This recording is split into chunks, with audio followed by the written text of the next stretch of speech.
안녕하세요. 지옥의 불구덩이 입구에서 극적으로 발길을 돌린 여자입니다. 저는 손해를 보거나 남의 말에 속는 일은 바보들이나 당하는 거라고 생각했어요.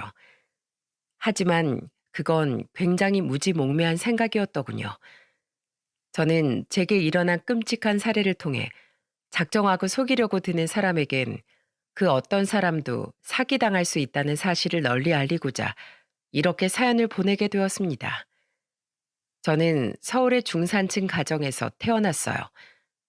평생 회사원으로 사셨던 두 부모님 아래에서 두 명의 남동생과 함께 자랐죠.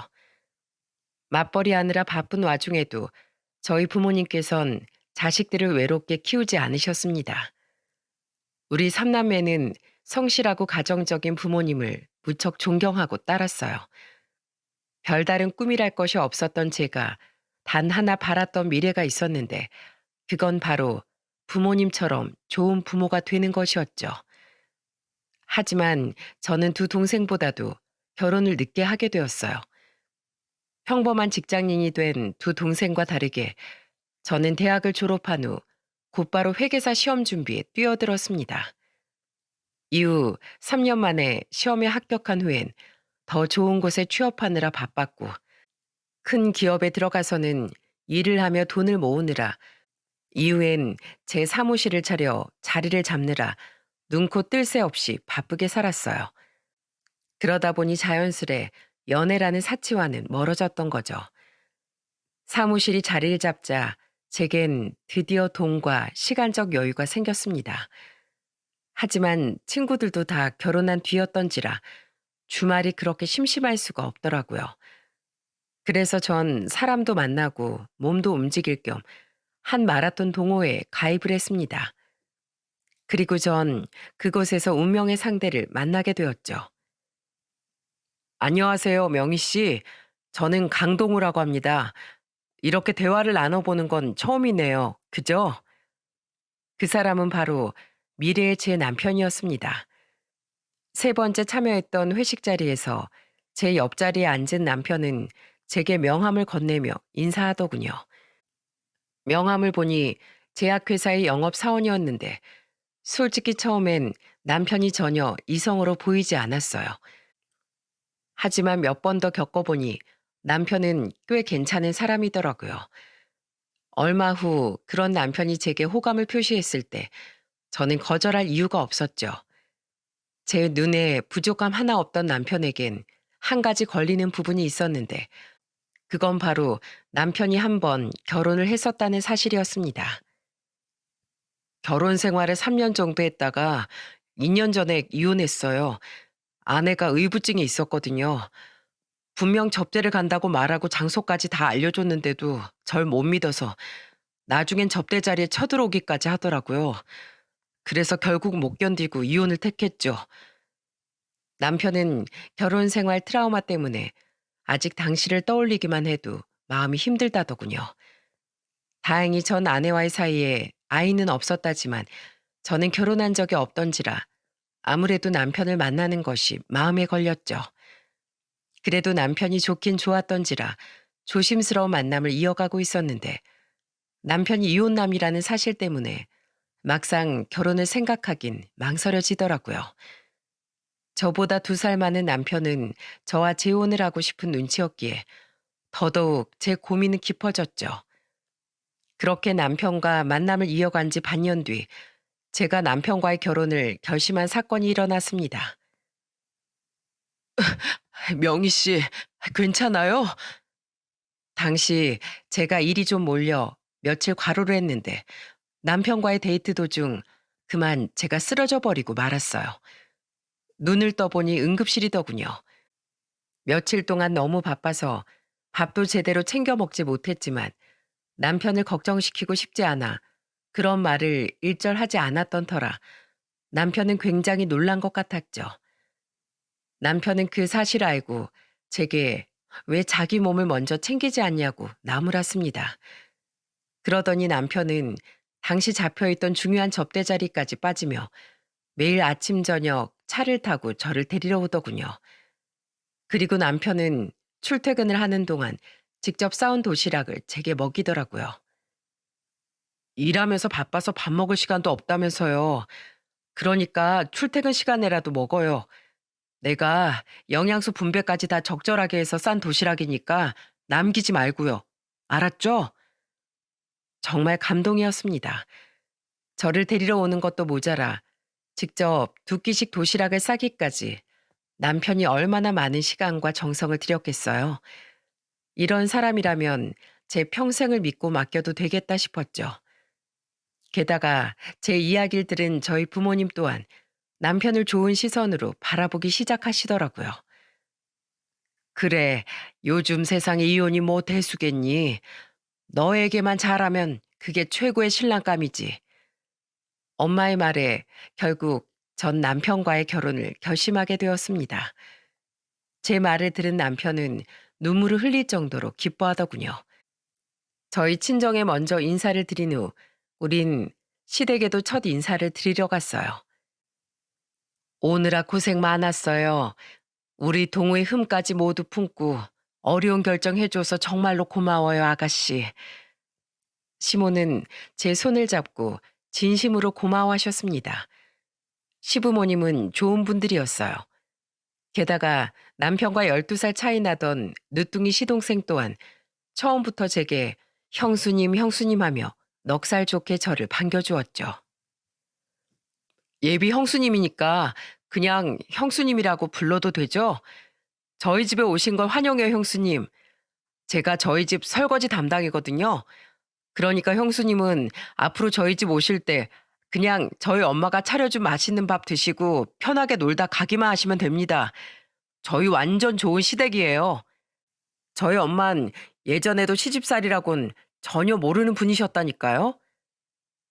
시부모님과 은행원이었던 시동생의 극진한 환대에 미처 몸둘 바를 모르겠더라고요. 그런데 시댁 식구 중 유일하게 절 반기지 않는 것 같은 사람이 한 명 있었습니다. 그 사람은 바로 마찬가지로 늦둥이로 태어난 시동생의 이란성 쌍둥이 누나인 신우이였죠.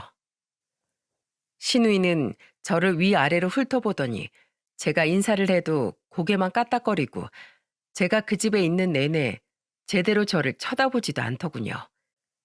선아, 걘 신경 안 써도 돼.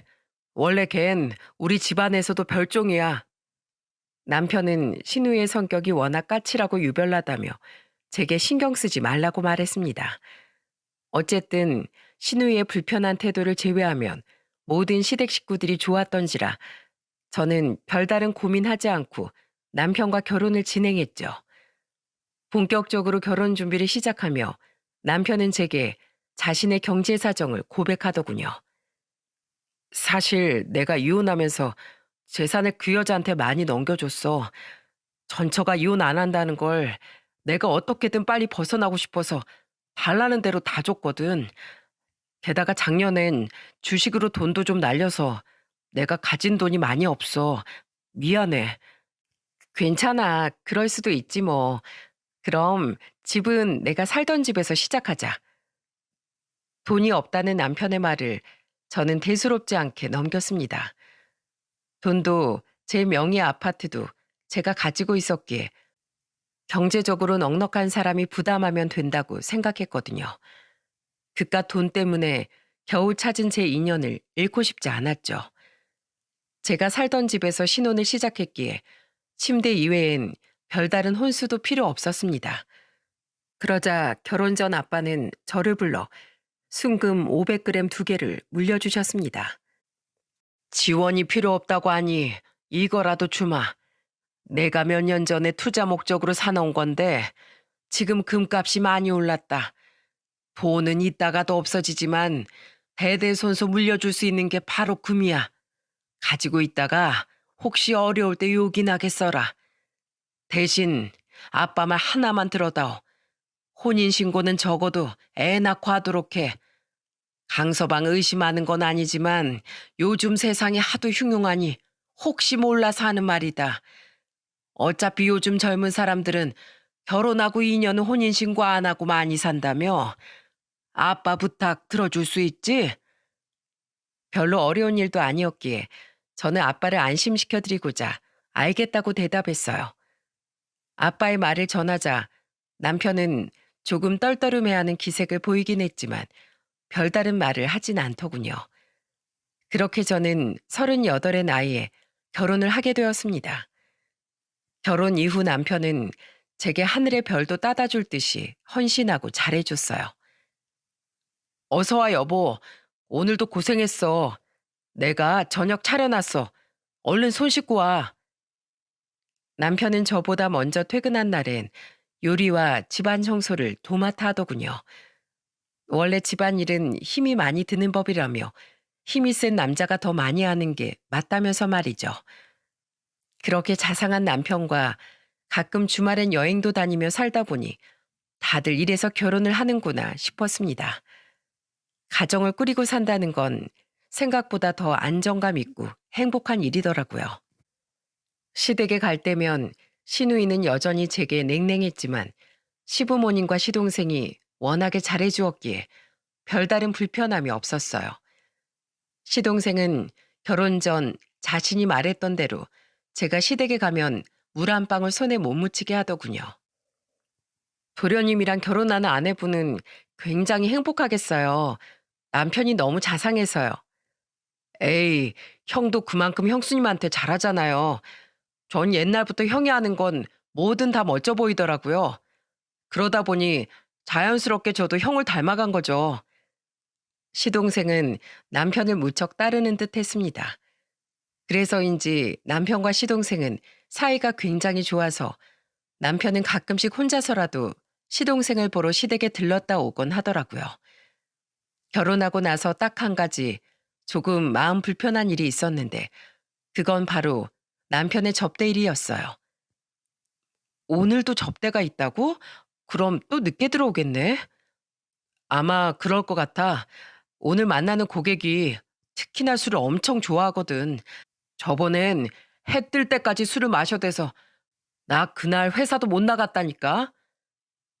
이미 가곤 했었지만 영업일이라는 게 생각보다 접대가 잦은 직업이더군요. 남편은 거의 일주일에 한두 번은 무조건 술을 진탕 마시고 들어왔습니다. 솔직히 그 모습이 별로 마음에 들진 않았어요. 하지만 직업 특성상 그 또한 일의 연장선인 걸 어쩌겠습니까? 알았어. 그래도 최대한 빼고 조금만 먹고 와. 이러다 당신 건강 망칠까봐 걱정되니까.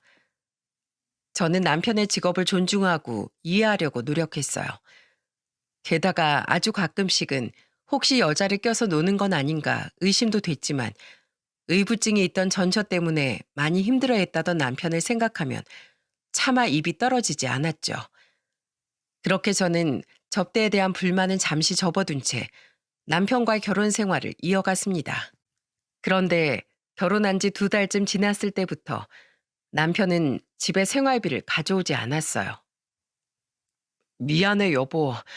나도 노력하긴 했는데 요새 내 고객들이 많이 빠져나가서 실적이 엉망이라 거의 기본급밖에 못 받네. 남은 돈으로 부모님 용돈 좀 챙겨드리고 주유비에 식비에 이것저것 하면 남는 게 얼마 없어. 정말 미안한데 당분간만 당신이 생활비 좀 부담해 줄 수 있을까? 솔직히 제 벌이만 해도 두 사람이 생활하기엔 충분했기에 저는 대수롭지 않게 남편에게 그러라고 대답했습니다. 제가 아는 남편은 다른 곳에 돈을 낭비할 사람도 아니었으니까요.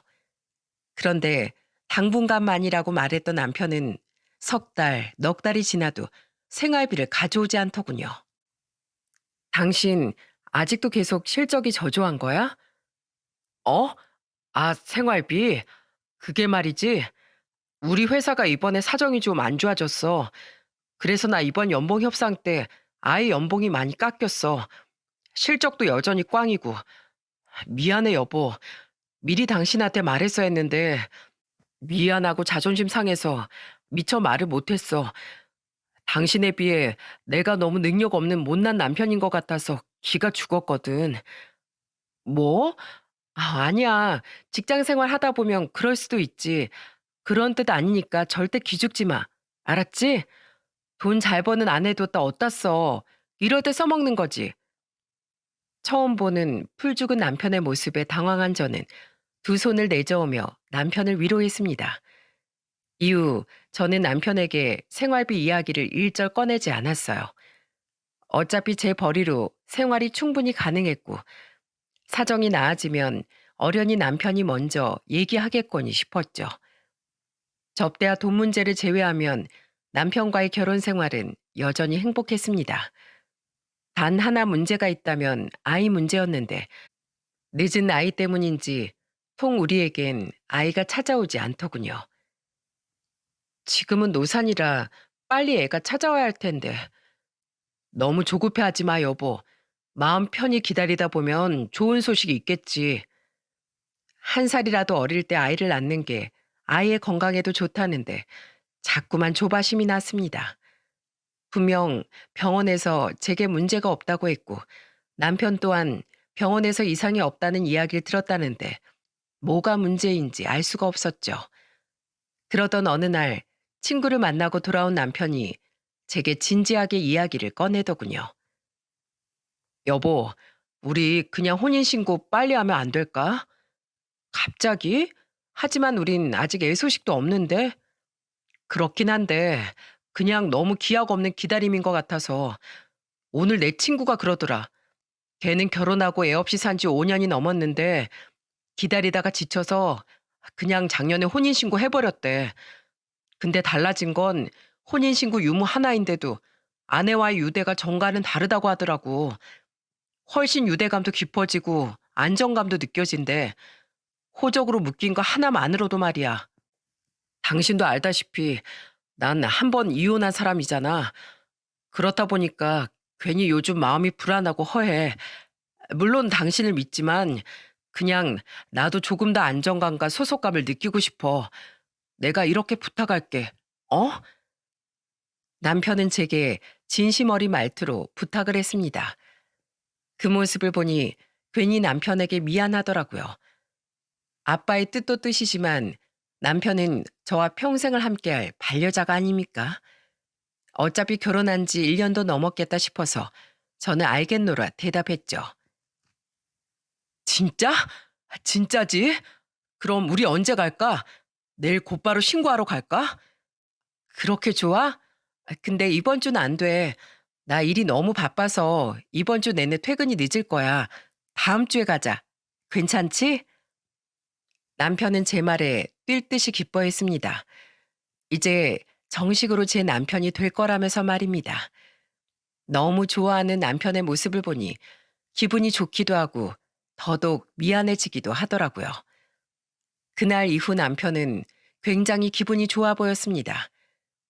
이야기를 한 다음 날엔 절 데리러 오며 꽃다발을 사다 주기도 했고 그 주 주말 저녁엔 스테이크를 굽고 와인까지 사왔더라고요. 건배하자 여보. 우리의 진정한 시작을 위하여. 그런 남편을 보니 막 살림을 합쳤을 때가 생각나 저도 또다시 설레더라고요. 남편은 제 손을 잡고 앞으로 새로운 마음으로 난임 치료도 받아보자고 말했습니다. 좋은 부모가 되고 싶어 했던 제 꿈을 꼭 이뤄주고 싶다면서요. 아까 당신 잠깐 사무실 나갔을 때 부모님 댁에 다녀왔어. 기분 좋아서 거기서 맥주도 과음했지 뭐야. 우리가 혼인신고할 거라니까 부모님도 동생들도 다들 축하해 주더라. 여보, 내 부탁 들어줘서 이렇게 진정한 내 가족이 돼줘서 정말 고마워. 우리 앞으로 더 행복하게 살자. 참 행복했어요. 앞으로 아이가 생기든 안 생기든 이런 남편과 함께라면 행복한 노년을 맞이할 것 같았죠. 하지만 1년여간의 행복했던 시간은 모두 무지개 너머 속 환상일 뿐이었습니다. 현실은 추악하디 추악한 지옥의 입구를 향하는 길이었다는 걸 전 그땐 미처 알지 못했어요. 빨리 혼인신고부터 하고 오고 싶었는데 정말 아쉽다. 출장인데 어쩔 수 없지. 잘 다녀오고 내일 만나. 남편은 미리 잡힌 지방 출장이 있다며 월요일 아침부터 지방으로 떠나야 했습니다. 저는 아쉬워하는 남편을 달래며 배웅해 주었죠. 그리고 저 또한 사무실로 출근했는데 그날 저는 아주 의외의 손님을 맞이하게 되었어요. 저, 여기 고명희 씨 계신가요? 어? 아가씨!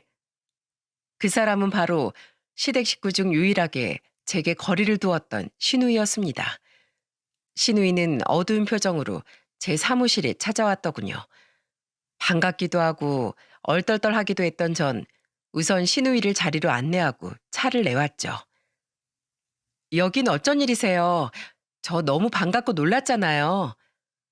신우이는 어색하게 웃으며 차를 한 모금 마셨어요. 잠시의 침묵이 견딜 수 없을 만큼 어색했습니다. 그도 그럴 것이 신우이와 둘이서 마주한 건 결혼 후 처음이었거든요. 시댁에서도 별다른 말을 섞어보지 않은 신우이였던 터라 더더욱 어색할 수밖에 없었죠. 그리고 드디어 입을 연 신우이의 말은 더더욱 저를 의문으로 밀어넣더군요. 사실 저 새언니한테 꼭 해줄 말이 있어서 회사에 연차까지 쓰고 왔어요. 네? 아니, 그렇게 급한 일이면 전화를 하시지. 대체 무슨 일인데요? 조금이라도 더 빨리 얘기해줘야 새언니한테 좋을 것 같아서요. 대체 무슨 일이기에 저렇게 무게를 잡고 뜸을 들이는지 모르겠더군요. 조바심이 났던 전 신우이를 채근했습니다. 그리고 신우이는 잠시 망설이다가 엄청나게 생뚱맞은 소리를 하더라고요. 새언니, 어제 오빠한테 들었는데 이번 주에 혼인신고 할 거라면서요? 네, 아가씨 오빠가 원하기도 했고 어차피 할 거 일찍 해도 상관없을 것 같아서요. 그런데 그건 왜요? 새언니, 제 말 잘 들으세요. 혼인신고 하지 마세요. 혼인신고하면 새언니 큰일 나요. 네? 큰일이요? 황당했어요. 대체 무슨 말을 하려나 싶었더니 대뜸 혼인신고를 하지 말라뇨. 제가 어이없는 표정을 짓자 신우이는 굳은 표정으로 자신의 휴대폰을 꺼내들어 제 눈앞에 영상 하나를 재생시켜 주더군요.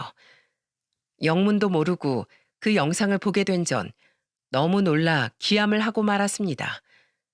그 영상 속엔 정말 깜짝 놀랄 만한 음모가 담겨 있었죠. 형, 진짜 혼인신고하면 그 금덩이들 다 가져올 수 있는 거지? 영상 속 주인공은 바로 남편과 시동생이었습니다. 굉장히 신이 난 표정의 시동생은 남편에게 이상한 말을 하고 있더라고요. 그리고 계속해서 영상을 지켜보던 전 시동생의 말이 얼마나 어처구니 없는 말인지 깨달았죠. 그렇다니까. 아, 멍청한 네 형순 장인이 준 그 금덩이들을 장롱 깊숙한 데다 넣어두곤 없어졌을 거라고 의심도 못해. 너 정말로 내가 준 금 가지고 금은방 가서 순금 맞는지 확실히 확인한 거지? 그럼 당연하지. 순금 500g이니까 5천만 원 가까운 금액을 받고 온 거잖아. 근데 형수한테 500g 금이 하나 더 있다면서? 근데 그거랑 혼인신고랑 무슨 상관이야? 넌 친족 상도래도 모르냐? 친족사에서 일어난 절도는 형을 면제시켜 준다는 거야. 그러니까 네 형수랑 나랑 법적인 부부가 되면 내가 그 금을 다 훔쳐도 아무 처벌을 안 받는다는 거지.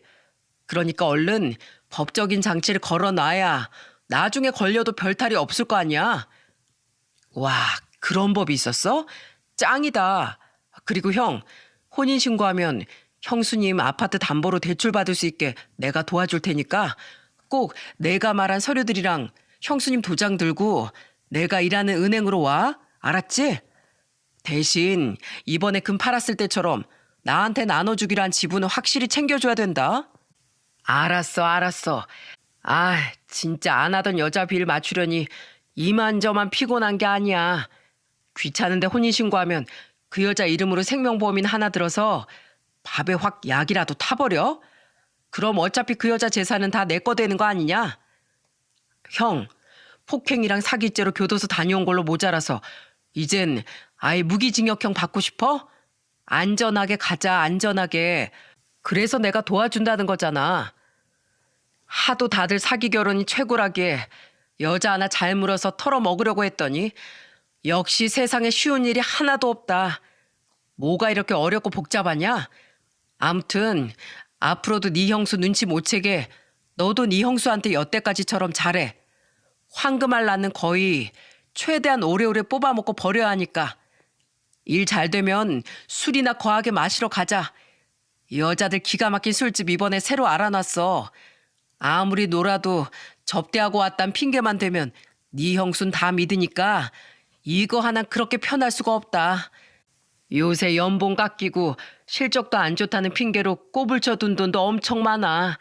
멍청한 여편네. 그걸 믿나? 내가 실적이 얼마나 좋은데?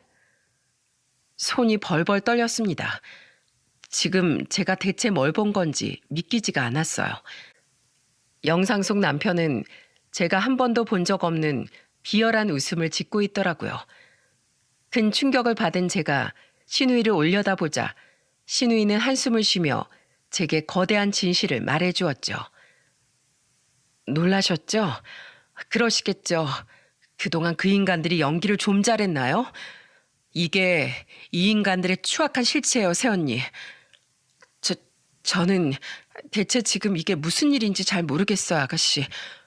그러니까 내 남편하고 도련님이 지금 절 상대로 결혼 사기를 치고 있다는 건가요? 이미 저희 아빠가 주신 금도 훔치고? 저는 떨리는 목소리로 말까지 더듬으며 신우이에게 물었습니다. 신우이는 떨리는 제 손을 잡고 제 눈을 바라보며 말하더군요. 네, 맞아요. 너무 늦었지만 이제라도 다 털어놓을게요. 새언니, 오빠가 자기 이혼한 이유가 전처의 의부증 때문이라고 했죠? 그거 거짓말이에요. 오빠 허구한 날 전 새언니를 때리다가 이혼당한 거예요. 그 일로 교도소까지 다녀왔고요. 오빠 전과 있는지도 모르셨죠?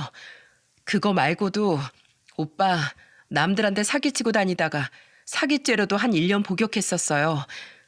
제 남동생은 원래부터 오빠를 많이 따랐는데 같은 핏줄이라 천성이 비열한 건지 그런 오빠 쿵짝이 잘 맞았죠.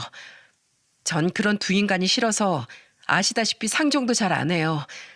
솔직히 저 처음부터 새언니도 별로 안 좋아했어요. 그래서 새언니한테 아무 말 안 했었고요. 오빠가 만났던 여자들이 하나같이 다 개차반이었거든요. 전 새언니도 오빠한테 맞고 살았지만 힘에서 밀려서 그렇지 오빠랑 똑같이 사기치고 다른 남자들 돈 뜯어먹는 꽃뱀이었어요. 그래서 전 새언니도 똑같은 사람일 줄 알았죠. 근데 겪어보니 새언니는 좋은 사람이더라고요. 그래서 진짜로 오빠가 마음 고쳐먹고 새언니랑 나름 잘 살고 있는 줄 알고 가만히 있었는데 어제 오빠랑 동생이 주방에서 맥주 마시면서 하는 얘기를 들어버린 거예요. 술에 취해서 제가 집에 있는 줄도 모르고 말이에요. 그때 증거를 잡으려고 재빨리 녹화도 했던 거고요. 그 두 놈이 쓰레기인 건 알았지만 이 정도로 재활용도 안 되는 폐기물들일 줄은 정말 몰랐어요. 알았다면 진즉에 새언니한테 알렸을 텐데 제가 너무 늦게 알아채서 죄송해요. 현실 감각이 없었습니다. 저에게 미안한 표정을 짓고 있는 신우이의 말이 도무지 믿기지가 않았거든요. 분명 남편은 오늘 아침까지만 해도 저를 다정하게 안아주었는데 그런 사람이 이런 무서운 음모를 꾸미고 있었다뇨. 하지만 영상 속의 남자는 2번, 3번을 봐도 남편과 시동생이 맞더군요. 영상을 3번이나 돌려본 후에야 저는 이 끔찍한 현실을 받아들이기로 했죠. 여태껏 동호회에서부터 결혼 생활까지의 남편의 모든 모습은 제 돈을 노리고 저를 꼬시려던 남편의 가증스런 거짓 얼굴이었다는 걸 말입니다. 그럼 시부모님은요? 시부모님도 설마 다들 한통속인 거예요? 저녁에 부모님을 떠보니까 결혼 사기에 대한 얘기까지 모르는 것 같은데 저희 부모님도 똑같은 사람들이에요. 저희 부모님 원래 그렇게 다정하고 자상한 사람들 아니거든요. 아마 사고만 치고 다니던 오빠가 귀찮아서 어떻게든 새언니한테 떠넘기려고 한 거겠죠. 새언니가 돈 잘 벌고 집도 잘 사는 걸 아니까 앞으로 오빠가 사고 치면 자신들이 아닌 새언니한테 뒷감당을 넘기려고요. 얼마나 기가 차던지 제 입에선 헛웃음마저 나오더군요. 와, 세상에 호구도 이런 호구가 없었습니다. 그 등신 천치가 바로 저라는 게 분통이 터졌어요. 어떻게 한 가족이 한마음 한뜻으로 사람을 이렇게 물먹일 수 있단 말입니까? 너무 분해서 눈물이 뚝뚝 떨어지더라고요. 신우이는 제게 미안한 표정을 지으며 이렇게 말했죠. 정말 죄송해요, 새언니. 저더러 방관자라고 욕하셔도 할 말 없어요. 근데 전 두 놈이 새언니한테 사기치고 있을 줄은 정말 몰랐어요. 새언니, 이제라도 얼른 이 집안에서 도망치세요. 혼인신고도 아직 안 했으니 늦지 않았어요. 솔직히 시댁 식구들의 실체를 숨겨준 아가씨를 조금도 원망하지 않는다고 못하겠네요. 제가 지금 너무 머릿속이 복잡하고 배신감이 들어서요. 그래도 두 사람의 음모를 알자마자 저한테 곧장 와준 거 그건 정말 고마워요. 혹시라도 아가씨 도움 필요하면 저 도와주실 수 있죠? 그럼요. 새언니한테 미안해서라도 당연히 그래야죠. 저는 배웅은 나가지 않겠다며 신우이를 돌려보냈습니다. 그리곤 사무실에서 복잡한 생각을 정리해 나가기 시작했죠. 아무리 생각해도 이런 무서운 음모의 한가운데 제가 던져져 있었다는 사실이 너무 무섭고 소름 돋더라고요. 저는 우선 사무실 문을 일찍 닫고 이삿짐 센터에 전화를 걸었습니다. 여러 이삿짐 센터에 문의한 후 당일 진행이 가능하다는 업체를 웃돈까지 얹어주곤 집으로 불렀죠. 그리고 전 남편의 짐만 전부 싸서 시댁으로 보내버렸어요. 거기서 못 드린다고 하면 그냥 바닥에 던져두고 오세요. 책임은 제가 질게요. 이삿짐 센터 직원들이 짐을 가지고 출발하자 저는 곧장 시모에게 전화를 걸었습니다. 아직 아무것도 모르는 시모는 가증스럽게도 상냥한 목소리로 전화를 받더군요. 오냐, 새아가 무슨 일이냐? 아직 일하는 시간 아니야? 그건 알 거 없고요. 지금 그쪽 아들 짐 전부 싸서 그쪽들 집으로 보냈거든요. 안 받으면 길바닥에 그냥 내버려두고 오라고 했으니까 짐을 들여놓던지 말던지 알아서 하세요. 그게 갑자기 무슨 말이냐? 새아가 너 동우랑 싸웠어? 어제까지만 해도 분명 동우가 너랑 혼인신고할 거라고 신나 있던데. 아줌마 아들 교도소를 2번이나 들락날락거렸다면서요? 심지어 이혼 사유가 전처를 때려서였다는 거 언제까지 저한테 숨기려고 하셨어요? 네가 그걸 어떻게 알았어? 새아가 우선 내 말 좀 들어봐라. 아니요? 들을 거 없어요. 아줌마 두 아들이 작당하고 저한테 사기를 쳤더라고요. 제 금도 훔치고 앞으로도 제 재산을 빼먹을 생각만 하고 있던데 여기서 제가 가만히 있으면 정말 호구 인증인 셈이겠죠? 아무튼 짐 받으라고 전화한 거니까 그렇게 아세요. 시모는 당황한 말투로 제 이름을 불렀지만 전 아랑곳하지 않고 전화를 끊었습니다. 그러자 잠시 후 남편에게서 전화가 걸려오더군요. 아마 시모가 남편에게 방금 전 통화 내용을 전해준 거겠죠. 저는 치밀어 오르는 분노를 애써 누르며 전화를 받았어요. 여보, 엄마한테 방금 전화 받았어. 여보, 대체 누구한테 무슨 얘기를 들은 거야? 당신 무슨 오해가 있는 것 같아. 무슨 오해? 솔직히 속으로 비웃고 있었지만 전 어디 떠들어 보라는 식으로 물었습니다. 최후의 변론 정도는 들어준 후에 그놈에게 욕짓거리를 퍼부어 주려고요. 그게 그래. 나 사실 교도소 다녀온 거 맞아. 이혼 사유도 당신이 들은 게 맞고. 근데 나 예전하곤 정말 달라졌어. 죄도 전부 다 뉘우치고 새 사람이 됐다니까. 그렇게 성실히 살다가 당신을 만났는데 당신이 능력도 좋고 너무 좋은 사람이라 내가 솔직히 과거를 이야기하면 날 안 만나 줄 것 같았어. 그래서 거짓말했던 거야. 정말이야. 여보, 내가 당신한테 얼마나 잘했는지 누구보다 당신이 잘 알잖아. 제발 내 말 한 번만 믿어줘. 진짜 끝까지 거짓말이네. 그럼 당신이랑 도련님이 나한테 사기치려 든 건 어떻게 설명할 건데? 당신 내가 바본 줄 알아? 아가씨가 나한테 말 다 해줬어. 어제 당신이랑 당신 동생이 내금 팔아먹고 더 훔치러 간 거. 앞으로도 내 명의로 몰래 대출받아서 나한테 빚 다 뒤집어 씌우려고 한 거.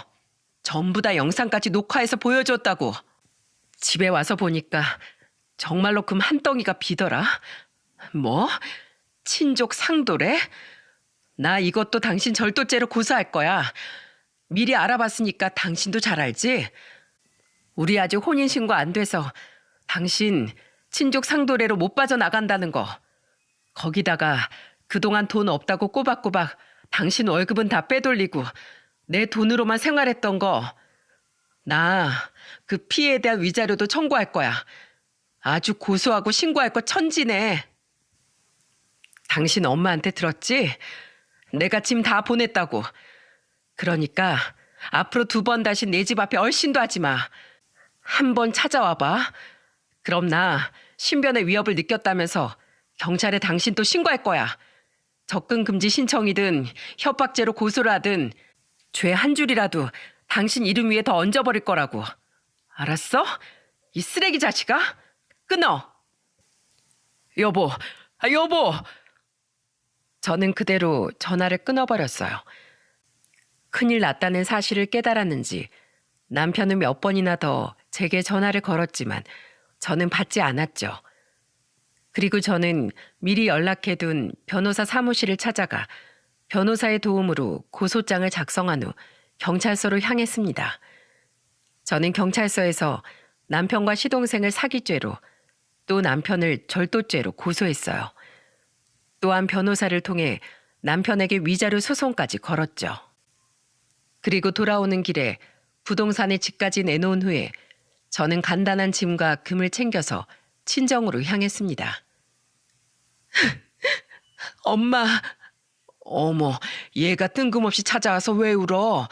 명희 너 무슨 일 있어? 강서방이랑 싸웠니? 저는 엄마의 품에 안겨 한참을 울었어요.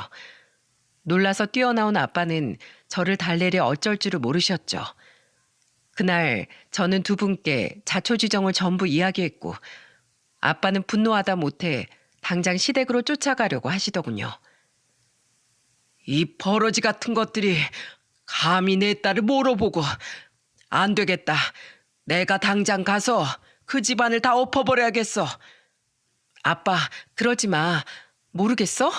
그 인간들은 애초에 대화가 통할 인간들이 아니야. 법으로 해결해야 한다고.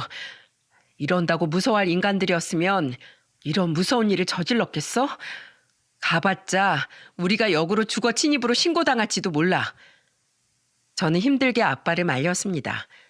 그날 저녁 제 방에서 잠을 청하는데 영 잠이 오질 않더라고요. 그래서 물을 먹으러 거실로 나갔더니 안방에선 엄마가 흐느끼는 소리가 들리더라고요. 아이고, 정말 속상해. 저 똑똑한 것이 대체 뭐에 홀려서 그딴 놈한테 그런 짓을 당했단 말이야. 울지 마. 부모인 우리가 단단하게 중심을 잡고 있어야 이럴 때 명희가 우리한테 기댈 수 있는 거야. 에휴, 불쌍한 내 딸. 속상해하시는 부모님의 말을 들으니 굉장한 불효를 저지른 것 같아 눈물이 나왔어요. 골라도 하필 그런 쓰레기 같은 놈을 골라서 저뿐만 아니라 부모님 마음에까지 대못을 박은 것 같아 죄책감과 분노가 동시에 밀려왔죠. 다음 날 출근을 한 저는 직원들에게 당부했습니다. 내 남편이나 시동생이라는 사람이 찾아오면 제 방까진 절대 들여보내지 말고 당장 쫓아내거나 경찰을 불러주세요. 부탁드려요. 신우이가 왔을 땐 다들 사무실을 비웠던 터라 직원들은 영문도 모른 채 그저 알겠다고 대답하더라고요. 아니나 다를까 그날 오후 제 사무실로 남편과 시동생이 찾아왔더군요. 그런데 하필 제가 방 밖으로 나와 있을 때였던지라 저는 그 두 사람과 맞닥뜨리고 말았죠. 형수님, 여보, 집 비밀번호 바꿨더라. 게다가 집 앞에서 아무리 기다려도 당신이 안 나오길래 하는 수 없이 여기까지 왔어. 여보, 제발 내 말 좀 한 번만 들어줘. 두 사람은 다른 직원이 막을 새도 없이 제 앞으로 미끄러지듯 달려와 무릎부터 꿇더라고요. 황당하고 어이가 없어 두 사람을 바라보니 둘은 손이 발이 되도록 제게 빌기 시작했습니다. 여보, 내가 정말 잘못했어. 나 당신한테 잘못 빌려고 하루 남은 출장 일정도 전부 포기하고 달려온 거야. 그 장인어른 금 훔쳐간 건 정말 잘못했어. 나도 사람인지라 그냥 그 많은 금을 보니까 욕심이 생겼던 것 같아. 당신도 알잖아. 나 돈 많이 잃은 거. 여보, 우리 좋았던 시간들을 한번 생각해봐. 우리 다시 전부 다 잊고 그때로 돌아가자. 여보, 그래. 나 돈 욕심 때문에 잠깐 나쁜 상상을 하기도 했어. 근데 아직 아무것도 안 했잖아. 사람이 상상으로는 무슨 나쁜 짓을 못해.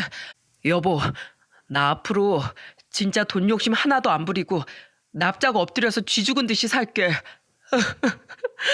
나 정말 교도소 싫어. 거긴 정말 끔찍하다고. 제발 나 한 번만 용서해줘. 형수님, 저도 말만 해본 거지. 사실은 형수님한테 사기치거나 할 생각 없었어요. 금을 판 것도 형이 자기 말 안 들으면 가만 안 둘 거라고 윽박질러서 하는 수 없이 했던 거예요. 정말이에요. 형수님, 저 좀 한 번만 봐주세요. 고소할 거면 저희 형만 하시고 저만 좀 빼주세요. 사실 전 그 금판 돈 조금 챙긴 거 말곤 형수님한테 아무 죄도 없잖아요. 야, 너 비겁하게 너 혼자만 빠져나가려고 들어? 제일 신나서 날 부추긴 게 바로 너잖아. 내가 언제 그랬어? 괜히 혼자 죽기 싫으니까 나까지 끌어들이지 마. 제 앞에서 빌던 두 인간은 이내 서로 싸우기 시작하더군요. 나중엔 서로 멱살까지 잡는 모습을 보니 참으로 한심하기 짝이 없었죠. 저는 두 사람을 보며 싸늘하게 말했습니다. 가관이다, 가관이야. 싸우려면 나가서들 싸워. 당신, 내가 한 번 더 찾아오면 경찰에 신고한다고 했지? 진짜 경찰 손에 끌려나가서 어디 개망신 한번 당해볼래? 그리고 도련님, 아니 강성균, 어린 놈의 자식이 어디서 못된 것만 배워가지고 어디 형한테 배울 게 없어서 사기치는 법이나 배우고 다니니? 야, 강씨 형제들아, 인생 그렇게 살지 마. 사람 마음 가지고 그렇게 장난질 치는 거 아니야. 돈을 많이 벌고 싶으면 투잡이든 쓰리잡이든 뛰어서 정당하게 돈 벌 생각을 해야지. 어디 남의 돈을 탐내? 그깟 욕심 때문에 사람 마음을 갈기갈기 찢어놓고 무슨 낯짝으로 여길 찾아오냐고. 용서?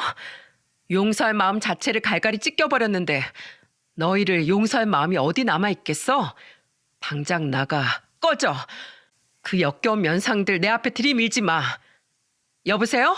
거기 경찰서죠? 저는 씩씩대며 경찰서에 전화를 했어요. 제가 정말로 경찰을 부르자 가뜩이나 고소 때문에 겁에 질려있던 두 인간은 그제야 꽁지가 빠져라 도망치더군요. 저는 안쓰럽게 저를 바라보는 직원들에게 힘없이 미소 지어준 뒤 제 방으로 들어왔습니다. 그리곤 걱정이 되어 신우이에게 전화를 걸었죠. 아가씨, 괜찮아요? 두 인간이 아가씨한테 해코지 같은 거 안 했어요? 어젠 나도 너무 정신이 없어서 미처 아가씨 생각을 못했네요. 전 괜찮아요. 제가 뭐 아무 생각 없이 새언니한테 갔겠어요? 저 어차피 회사 계약도 곧 만료라 남은 연차 다 몰아썼고 집에서도 미리 짐 싸서 나와서 친구 집에 와 있어요. 직장 잘 정리되면 그냥 지방으로 이사 가려고요. 저 지방에 오래 만난 남자친구가 있거든요. 저 때문에 지방까지 떠난다고요? 뭐 꼭 새언니 때문은 아니에요. 어차피 남자친구랑 결혼 얘기가 오가기도 했었고 집에서도 독립하려고 했거든요. 저희 식구들 정말 지긋지긋해서요. 어제 저희 엄마가 저한테 전화해서 뭐라는 줄 아세요? 도와주지 않을 거면 자기들처럼 가만히나 있을 것이지 왜 괜히 새언니한테 다 말해서 초를 치니에요. 겨우 떨군 놈 다시 골치 아프게 떠안게 생겼다면서요. 그놈들이 새언니한테 사기치려고 했던 건 아예 안중에도 없더라고요. 저 그 말 듣고 완전히 부모님한테도 정 떨어졌어요. 그래서 겸사겸사 떠나는 거예요. 새언니, 다시 한번 그동안 미리 말 못해서 정말 미안했어요. 혹시라도 제 도움 필요하시면 연락하시되 아니면 우리 이대로 영영 보지 말아요. 새언니도 저도 서로 얼굴 보면 끔찍한 그 인간들만 생각날 거잖아요. 고소 무사히 마무리하시고 앞으로는 제 오빠 같은 인간 만나지 말고 행복하게 사세요. 아셨죠? 알겠어요. 아가씨도 남자친구랑 앞으로 행복하길 빌게요. 신우이는 간절하게 저와의 관계도 매듭짓더군요. 그게 신우이와의 마지막이었습니다. 변호사를 통해 추가 증거를 더 수집했던 전 신우이의 증언 없이도 그놈들의 범죄를 입증할 수 있었어요. 특히 시동생은 비싼 변호사까지 선임해 어떻게든 빠져나가려고 발악을 했지만 금을 팔러 갔던 금은방의 CCTV 영상과 신우이가 제게 보내준 남편과 시동생의 대화 영상은 시동생의 동조를 명백히 입증해 주었죠. 이후 남편은 사기와 절도, 그리고 이전의 사기 전과까지 더해져 죄질이 무겁다고 판단돼 큰 형량의 실형을 받았습니다. 그리고 다행히 금을 판 돈은 남편과 시동생에게 그대로 남아있어 배상액 지급 판결에 따라 금값 또한 되찾을 수 있었죠. 또한 시동생은 사기 방조죄로 6개월의 실형을 받게 되었어요. 솔직히 시동생은 갈취한 금액이 적어 벌금형 정도로 나올 줄 알았는데 참으로 속 시원한 판결이었죠. 구형을 받은 시동생은 법정에서 마치 어린애처럼 엉엉 눈물을 터뜨리더군요. 법정에서 나오며 시부모의 얼굴을 마주쳤는데 시부모는 제 시선을 피하며 얼른 자리를 뜨려 하더군요. 그런 시부모의 뒤통수에 대고 저와 함께 있던 아빠는 큰 소리로 욕을 하셨습니다. 부모를 보면 자식을 안다더니 끝까지 사과 한마디 없는 모렴치한 인간들이구만. 저들 살겠다고 남의 딸 눈에 피눈물 나게 한 인간들이 어디 얼마나 잘 사나 두고 보자. 평생 자식들 옥바라지 나면서 늙어보라지. 쌍놈의 집안놈들. 에이, 집에 가서 소금이나 뿌려야겠다. 쌍놈 냄새 올물나. 사람들이 자신들을 보며 수군대자 창피했는지 시부모는 그대로 주랭랑을 치더라고요. 이후 저는 위자료 소송에서도 승리해 전 남편에게 위자료까지 지급받을 수 있었죠. 저는 재판이 끝난 후 신우이에게 재판 결과에 대해 간결한 문자를 남겼습니다. 아무래도 신우이는 알아야 할 것 같아서요. 신우이는 제게 고생하셨어요 라는 간단한 답장을 남기더군요. 그렇게 사실혼 관계를 정리한 지 2년이 흘렀습니다. 재판이 끝나고 얼마 되지 않아 신혼집은 팔렸고 저는 지금 친정에 들어와 같이 살고 있어요. 너 사무실 옮기는 게 낫지 않겠어? 그놈이 나중에 찾아오면 어쩌려고 그래. 이미 나왔을 시동생 그놈은 그럴 깜냥도 없는 놈이고 전 남편이야 감옥에서 나오려면 몇 년은 더 훌쩍 넘겨야 할 텐데 뭐. 그동안 돈 모아서 더 좋은 데로 사무실 옮길 거야. 나도 내가 걱정되니까. 부모님과 동생들은 저를 안타깝게 여기지만 저는 오히려 전보다 더 마음이 굳건해진 것 같습니다. 저는 더 이상 연애에도 결혼에도 목매지 않고 열심히 일만 하며 살아갈 생각입니다. 조급한 마음으로 찾아 나선 인연은 제 시야를 흐리게 만들 뿐이라는 사실을 깨달았으니까요. 좋은 부모가 되겠다는 꿈은 비록 이루지 못하겠지만 제겐 예쁜 조카들이 넷이나 있으니 저는 앞으로 조카들에게 좋은 고모가 되어주는 일로 만족하려고 해요. 과거에 만약 아빠가 제게 혼인신고를 미루라고 말씀하지 않았으면 어떻게 됐을까요? 하필 혼인신고를 하려던 날 전 남편이 출장을 가지 않았다면, 그래서 신우이가 제게 진실을 말해주지 못했다면요? 지금 생각해도 정말 아찔한 우연이 겹쳐 제게 기적으로 다가온 것 같지 않나요? 아마 신우이가 아니었다면 전 지금까지도 바보같이 그놈들에게 속고 있었을지도 모르죠. 그러니 제 사연을 들으신 여러분들은 부디 제 사연을 참고해 여러분도 여러분의 자녀들도 저처럼 끔찍한 경험을 하는 일이 없으셨으면 좋겠습니다. 세상엔 좋은 사람들이 많지만 전 남편과 시동생 같은 사악한 인간들도 분명 존재하니까요. 마지막으로 이 자리를 빌려 지옥의 구렁텅이 입구에서 저를 구해준 신우이가 행복하게 살고 있기를 조용히 바라봅니다. 그리고 모두 아무 일 없는 평화로운 나날을 보내시길 바랍니다. 감사합니다.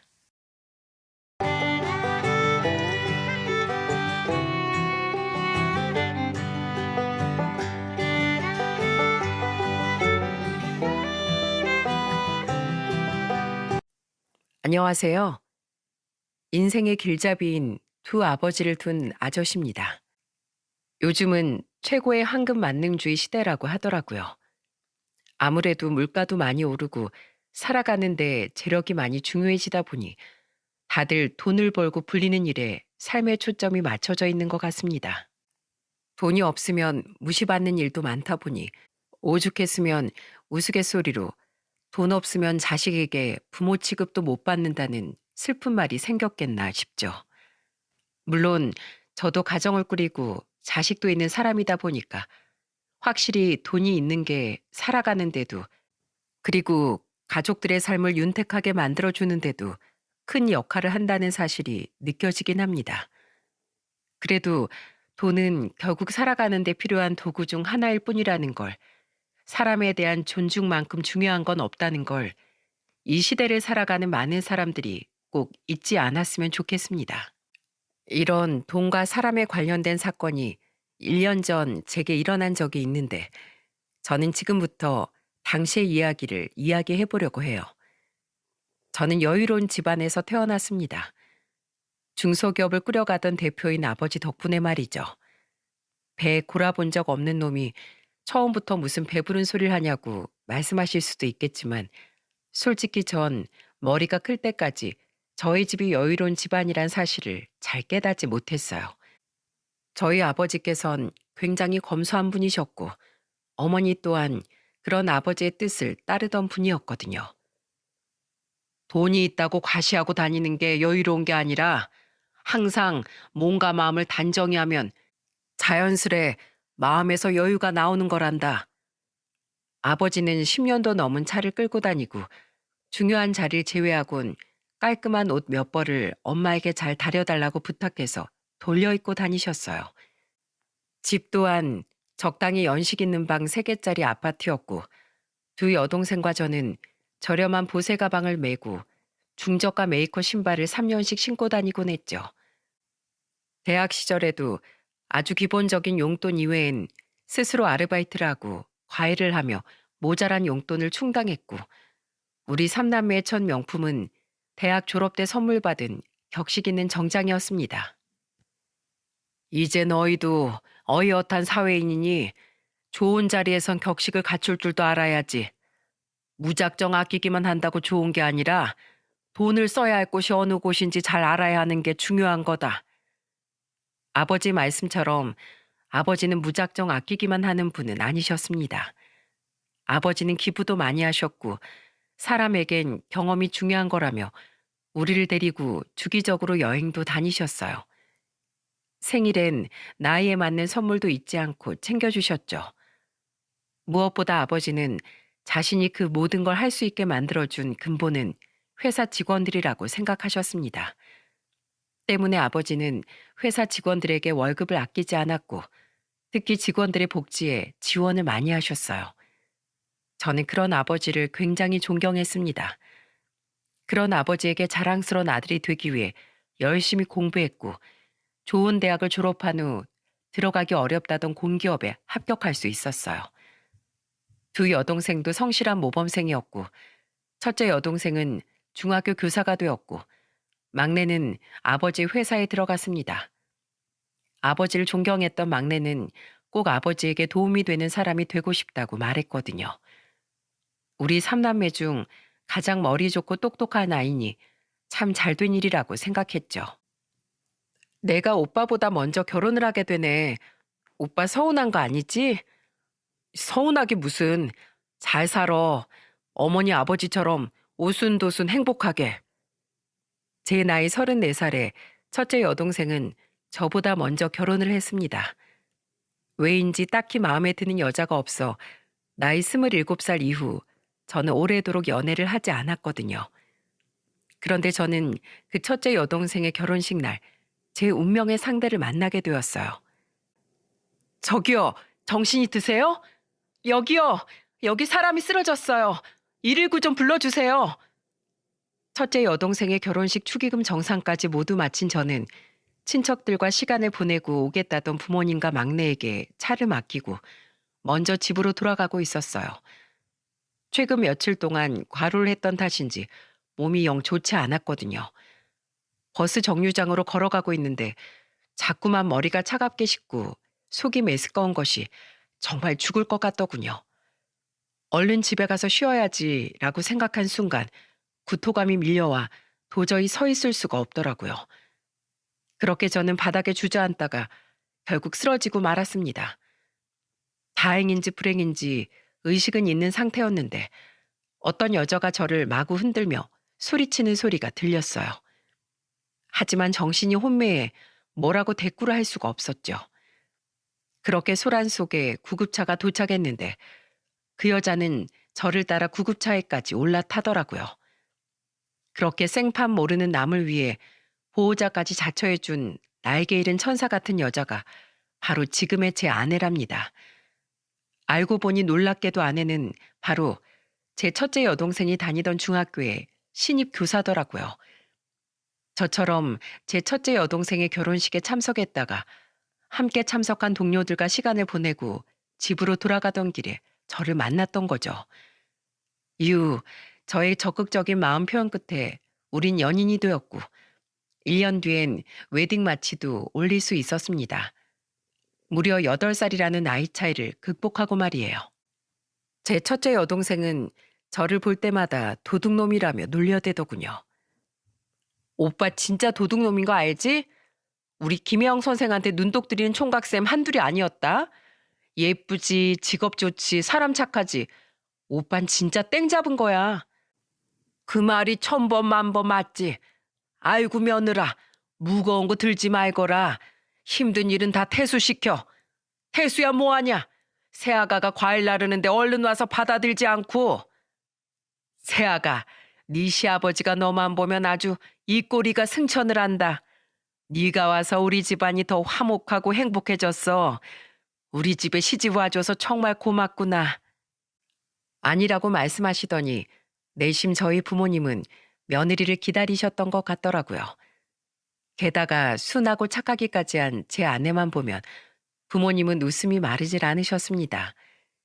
제 처부모님과 처제 또한 굉장히 좋은 사람들이었어요. 특히 저희 장인어른은 제가 존경할 수 있는 또 다른 아버지라고 생각이 들 정도였죠. 우리 아빠는 몸이 약해서 일을 못하는 엄마 대신 작은 식당을 하면서 우리 삼남매를 다 키워주셨어. 그런데도 한 번도 힘들다는 말씀 없이 항상 우리에게 든든한 모습을 보이려고 노력하셨지. 우리 아빠 진짜 좋은 분이야.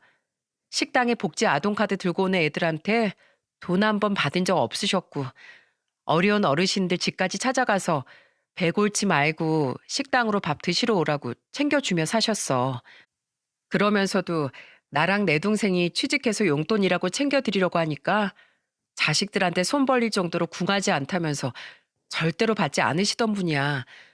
당신 자신은 우리가 잘 되는 길이 곧 행복이라면서 말이야. 그런 처가에 단 한 명 튀어나온 못이 있었는데 그건 바로 아내 오빠인 저보다 4살 어렸던 손이 처남이었습니다. 아내는 손이 처남 이야기만 나오면 안색이 어두워졌어요. 손이 처남은 대학도 가지 않고 20대 후반까지 놀기만 바빴다는데 이후로도 근근히 아르바이트를 하거나 택배 상하차 단기 일을 하는 것 빼곤 이렇다 할 직업이 없었다는군요.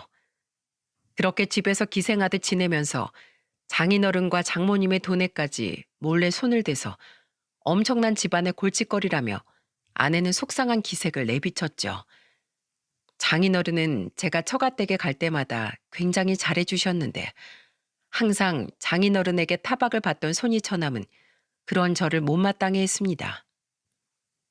우리 사위님 오셨는가? 아이고, 우리 예쁜 손자들도 왔어? 잘 지내셨어요, 장모님, 장인어른? 형님도 잘 지내셨나요? 처제는 나갔나 봐요. 애들 엄만 조금 있으면 중간고사 기간이라 준비할 게 좀 많아서 같이 못 왔어요. 그럼 자네도 일하느라 힘들 텐데 그냥 쉬지 뭐하러 왔어? 이리 와서 앉게. 안 그래도 내가 자네 주려고 보약 좀 지어다 놨는데 가져가서 먹어. 아휴, 아주 백년 사이 납셨네. 아버진 자기 친아들보다 사이가 훨씬 좋으신가 봐요. 누군 직장 좋고 어린 여자 물어서 아들보다 더 귀한 대접 받고 좋겠다. 아유, 직장 없는 사람 서러워서 어디 살겠나. 넌 일도 안 하고 그 나이까지 부모 돈 훔쳐가는 놈이 무슨 말이 많어? 너 어제 또 네 엄마 통장에서 몰래 돈 빼서 노르마루 경마장 갔다 왔지? 대체 넌 언제 사람 될 거냐? 어? 손이 처남은 절 볼 때마다 이죽대거나 시비를 걸곤 했는데 그럴 때마다 장인어른은 손이 처남에게 호통을 치셨습니다. 저 또한 그런 대접이 기분 좋진 않았지만 어쨌든 저보다 나이는 어려도 손이 사람이니 혹시 무례로 보일까 싶어 꼬박꼬박 존칭을 하며 웃어 보였죠. 그렇다고 매번 무턱대고 참기만 한 건 아니고 마리토가 지나칠 땐 정중히 화도 내고 일침을 하기도 했습니다. 아이러니하게도 평소 제게 함부로 굴던 손이 처남은 제가 강경하게 나올 때면 인상을 쓰면서도 제게 아무 말도 못하더군요. 전형적인 강약 약강인 사람이었죠. 그러다 결국 처부모님께서 자신들의 아들을 포기하는 큰 사건이 일어나게 되었어요. 바로 제 나이 42살에 집에 계시던 장모님께서 쓰러지신 겁니다. 문제는 장모님과 집에 둘이 있던 손이 처남이 장모님을 병원에 모시고 가지 않고 오히려 그 틈을 타서 장모님 쌈짓돈을 훔쳐간 거예요.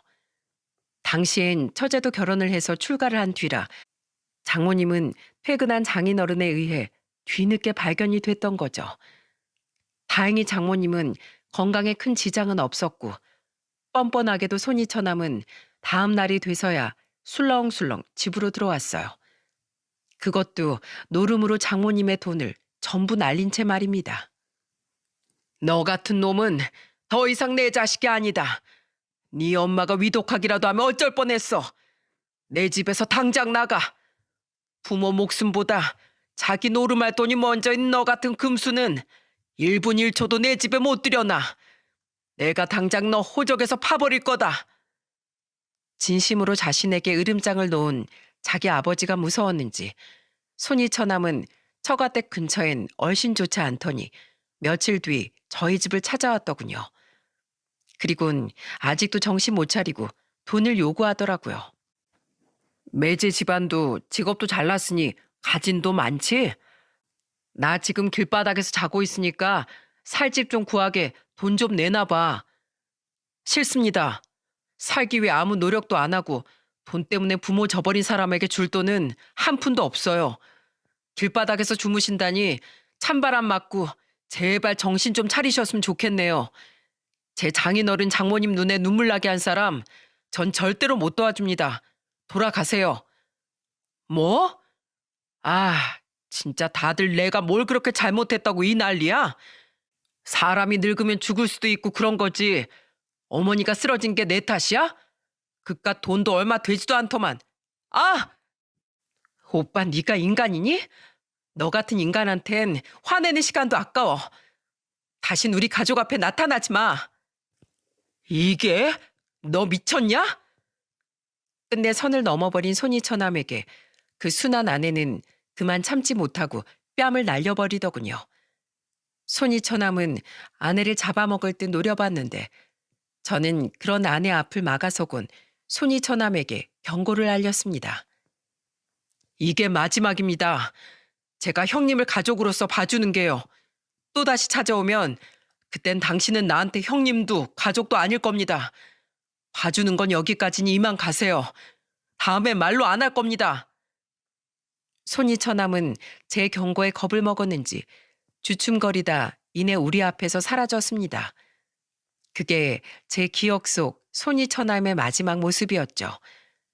손이 처남은 그 뒤로 장인어른께 몇 번이나 찾아갔다는데 장인어른은 가택 침입으로 손이처남을 신고해 버리셨다는군요. 그렇게 몇 번 쫓겨나자 더 이상 손이처남은 처가댁에도 찾아가지 않았다고 해요. 결혼을 했다곤 하나 자식을 끊어버린 처부모님은 크게 상심하셨습니다. 저는 하나뿐인 아들을 잃은 처부모님께 어떻게든 아들 노릇을 하고자 자주 처가댁을 찾아갔고 두 분을 모시고 근교로 여행을 가거나 지방에 살던 처제네로 놀러 가기도 했어요. 처제 남편도 일이 바빠 자주 찾아오지 못했지만 만날 때마다 처부모님께 잘하던 좋은 사람이었습니다. 덕분에 처부모님은 점차 기운을 차리셨고 오히려 사라진 손이 처남 때문에 속을 끓지 않아도 되어 나중엔 웃음도 더욱 많아지시더라고요. 우리가 아들 복이 없는 대신 사위 복이 있구먼. 고맙네 권서방. 아닙니다 장인어른. 제가 두 분이 좋아서 자주 찾아오는 건데요. 앞으로도 오래오래 건강하셔서 저희랑 이렇게 놀러 다니면서 즐겁게 사세요. 하지만 세월 앞에 장사 없다더니 그렇게 정정하던 장인어른은 제 나이 45살이 됐던 해 큰 건강의 위기를 겪으셨습니다. 장인어른은 돌연 뇌경색 판정을 받고 투병을 시작하셨거든요. 장모님은 장인어른의 곁에 붙어서 간병을 시작하셨고 저와 아내는 번갈아 가며 아이들을 돌보곤 퇴근 후엔 장인어른께 달려갔어요. 그리고 주말이면 아이들을 데리고 무조건 장모님과 교대해 장인어른을 간병하러 갔었죠. 전신에 마비가 온 장인어른은 굉장히 힘들어하셨어요. 평생 손쉽게 다루던 온몸이 마음대로 되지 않으니 답답하고 절망스러우셨겠죠. 뇌경색에는 처음 몇 개월간의 재활운동이 굉장히 중요하다는데 장인어른은 모든 의욕을 잃으신 것 같았습니다. 대체 어떻게 장인어른을 기운 차리게 해드릴 수 있을지 고민하던 와중 저는 굉장히 감동적인 장면을 보게 되었어요. 저는 그 장면을 사진으로 찍어 장인어른께 보여드렸고 사진을 본 장인어른은 눈물을 참지 못하셨습니다. 어제 장인어른 식당 처분 문제 때문에 다시 장인어른 식당에 들렀었어요. 근데 사람들이 붙여놓은 쪽지들이 식당 유리창을 뒤덮고 있더라고요. 제가 일전에 가게 내놓을 때 장인어른 식당에서 자주 식사하던 애들이나 어르신들이 궁금해하실까봐 건강상 문제로 폐업한다고 써붙여 두었더니 이렇게나 많은 사람들이 장인어른을 응원해줬네요. 온통 장인어른 아프지 말라고 얼른 쾌차하시라는 내용들이에요. 이 응원들의 힘을 얻어서라도 얼른 재활운동도 하고 쾌차하셔야죠, 장인어른.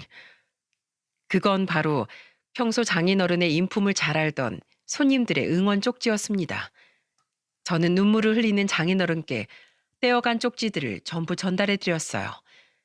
쪽지 속 사람들은 김 씨, 김 사장님, 할아버지, 아저씨 등등 정말 다양한 이름으로 장인어른을 부르며 장인어른의 회복을 응원해주고 있었죠. 그날 이후 장인어른은 필사적으로 재활운동과 치료에 매진하셨습니다. 달라진 장인어른의 모습에 아내와 처제는 눈물까지 보이더라고요. 연세가 있어서 회복이 기적처럼 빠르진 않았지만 끝없는 노력 끝에 장인어른은 2년 뒤엔 거의 정상인처럼 회복하실 수 있었어요.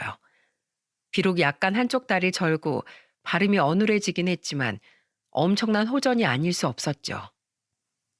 저는 퇴원한 장인어른과 장모님을 저희 집으로 모시려고 했는데 장인어른은 제 제안을 완강히 거부하셨습니다. 나는 괜찮네, 권서방. 이렇게 오래 자식들을 걱정시켰는데 여기서도 폐가 될 수는 없어. 내 몸도 이렇게 회복됐고 나랑 안 사람 모두 아직 정정하니 전혀 걱정할 필요 없네. 게다가 장인어른은 우리가 모두 말렸음에도 불구하고 한 병원의 주차원 일까지 구하셨더라고요. 장인어른, 몸도 온전하지 않으신데 이젠 제발 자식들 용돈 받고 편하게 쉬시라니까요. 이러다 또 큰일 나시면 어쩌려고 이러세요. 남들도 다 이런 큰 병 겪고도 돈 잘만 벌고 사네. 나 아직 70도 안 됐어. 이 나이에 자식들 피 빨아먹고 살면 주위에서 욕해. 그리고 집에만 있으면 좋은만 쑤실 뿐이야. 다들 걱정들 말어. 거기 병원장이 참 좋은 사람이래. 주차 요원이고 환경미화부 직원이고 할 것 없이 똑같이 직원들을 잘 챙겨준다더구나. 이렇게 말하긴 좀 그렇지만 정말 쇠고집도 그런 쇠고집이 없으셨습니다. 장모님은 어차피 장인어른 고집 꺾을 자식 아무도 없다며 그냥 하고 싶은 대로 내버려 두라고 말씀하셨죠. 그렇게 장인어른은 자식들의 우려 속에 다시 사회생활을 시작하셨어요. 다행히 건강에 큰 무리 없이 장인어른은 일을 소화해내시더군요. 일하는데 불편한 건 없으세요, 장인어른? 가끔씩 과하게 하대하는 사람들이 있긴 한데, 뭐, 잠깐 보고 말 사람이니까 속으로 참 못난 사람이다. 혀 몇 번 차고 말아버려. 말도 어누라고 다리까지 저는 내가 그 사람들을 말로 이길 수 있겠나? 그 사람들이 달려들면 힘을 쓸 수 있겠나? 장인어른은 정정하셨지만 전처럼 당차고 불같은 모습은 보이지 않으셨어요. 전과 같지 않은 뭔가 장애인에 대한 사회적 시선에 많이 위축이 된 모습이었죠. 그런 장인어른을 걱정하는 제게 장인어른은 세월 앞에 장사있냐며 쓰게 웃어 보이셨어요. 그렇게 1년이 지난 어느 날 저는 회사에서 조퇴를 하고 장인어른이 일하시던 병원으로 향했습니다. 근래 들어 무리를 했더니 허리가 아파 물리치료라도 받아볼까 싶어서요. 겸사겸사 장인어른께 인사를 드리고 장인어른의 퇴근 시간까지 기다렸다가 저녁이라도 사드릴 계획이었어요. 마침 차도 집에 두고 온 날이라 장인어른과 오랜만에 술을 한잔 해도 좋을 것 같았죠. 병원에 가까워지자 주차 부스 근처에 서 있던 장인어른의 모습이 보여 저는 반갑게 장인어른을 부르려고 했습니다. 그런데 장인어른의 앞엔 웬 젊은 남자가 한 명 서 있더군요. 조금 더 가까이 다가가서 보니 그 젊은 놈은 장인어른께 마구 소리를 치고 있었어요. 그것도 장인어른의 어깨를 손가락으로 찔러대며 말이죠. 이봐 당신 꿀 먹은 벙어리야? 왜 말을 안 해? 당신이 주차 공간 협소하다고 여기 대놓으면 당신이 알아서 잘 주차해 준다고 했잖아. 그래서 내가 당신 믿고 진료보고 나온 거 아니야? 그럼 잘 주차한다고 했으면 잘했어야지. 감히 내 차에 기스를 내? 내 차가 얼마짜린지 나 알아? 1억이야 1억. 당신 같은 주차원 나부랭이 월급으론 절대 꿈도 못 꿔볼 차라고. 당장 물어내. 그, 그게 분명히 주차할 땐 아무 일이 없었는데 그게 왜... 뭐라고? 말 좀 똑바로 해봐. 아, 이제 보니 아까 말할 때도 그렇고 말병신인가 보네. 슬쩍 보니까 다리도 절던데 이런 데서 장애인이 이래도 돼? 몸도 성치 않으면 집에 얌전히 처박혀 있을 것이지. 왜 일하겠답시고 나와서 남의 차를 망가뜨려? 이거 어쩔 거야, 어? 아, 나 어떻게 책임질 거냐고. 내가 이 병원에 다 얘기해서 당신 한번 잘리게 해봐. 죄송합니다. 제가 책임지고 변상해 드릴게요. 이게 얼마나 하는지. 그거야 카센터 가보면 알겠지. 아, 진짜 재수가 없으려니까. 당신 연락처나 내놔. 카센터 갔다가 바로 비용 청구할 테니까. 장인어른은 속사포처럼 빠르게 소리를 질러대던 그놈의 말에 당황하신 듯 제대로 말씀도 못하시고 덜덜 떨고 계시더군요. 그놈은 기가 죽은 장인어른의 모습을 보며 어깨를 밀치고 삿대질을 하고 아주 난리도 아니었죠. 아무리 장인어른께서 실수를 하셨어도 저건 굉장히 도가 지나쳤기에 저는 황급히 장인어른께 달려갔습니다. 장인어른, 권서방, 뭐야? 당신 일터에 막 사위도 불러들여? 사람들한테 굽신대는 꼴 뭐 대단하다고 사위한테까지 보이려고 해? 거 아무튼 빨리 연락처나 내놔. 나 바쁘니까. 그놈은 제가 나타나자 제 얼굴도 제대로 보지 않고 얼른 자리를 피하려는 기색을 보이더군요. 그 모습이 굉장히 의심쩍더라고요. 확인을 해봐야겠지만 왠지 원래 차에 나 있던 기스를 어리숙해 보이던 장인어른께 덮어 씌우려는 것 같았죠. 저는 그 사람의 어깨를 잡고 돌려 세워 따져 물었습니다. 이봐요. 아무리 우리 장인어른이 실수로 차에 흠집을 냈어도 그렇지 왜 사람을 인격 모독을 합니까? 사람이 실수를 했으면 변상해주면 되는 걸 가지고 당신이 뭔데 내 장인어른께 말을 함부로 해야 되냐고요? 저 기스 표면 보니까 금방 긁은 흠집은 아닌 것 같은데 저거 정말 우리 장인어른이 낸 거 맞아요? 물어낼 때 물어내더라도 CCTV는 확실히 가린 뒤에 다시 말씀하시죠. 마침 저기 CCTV가 두 군데나 있네요. 그런데 그 남자의 얼굴이 어딘가 낯이 익더군요. 처음엔 제가 잘못 봤나 싶었는데 제 얼굴을 똑바로 본 뒤 그놈도 아리송해 보이는 것을 보니 아는 사람이 맞는 것 같았어요. 근데 우리 어디서 보지 않았나요? 아무리 봐도 얼굴이 익숙했습니다. 친구도 가족도 아니니 만났으면 사회에서 만났겠다 싶어 저는 지갑에서 명함을 꺼내 그놈에게 건넸어요. 그랬더니 그놈은 제 명함을 보자마자 안색이 새파랗게 질리면서 이렇게 말하더군요. 저 여기 공기업 인사 담당자로 일하는 권태수 부장이라고 합니다. 아, 부장님. 부장님? 아, 맞네. 자네로구만. 이제 기억이 나네. 그놈이 회사에서의 제 직책을 부르니 그제야 저도 그놈이 누군지 기억이 났습니다. 그놈은 2년 전 제가 면접장에서 봤던 저희 회사의 8급 사원이었어요. 저는 점수를 높게 주지 않았는데 운이 좋게도 붙었네 라는 생각이 든 기억 때문에 얼굴을 희미하게 기억하고 있었죠. 아무리 세상이 좁다지만 회사 사람을 이런 데서 그것도 저희 장인어른에게 갑질하는 진상으로 마주치게 될 줄은 정말 꿈에도 몰랐습니다. 이런 놈이 우리 회사에 있다는 사실이 기가 차 저는 더욱 싸늘한 표정으로 그놈을 내려보았어요. 그놈은 파리해진 안색이 되어 어쩔 줄 모르더군요. 자네 이름이 박봉태입니다, 부장님. 그래, 박봉태. 기억나네.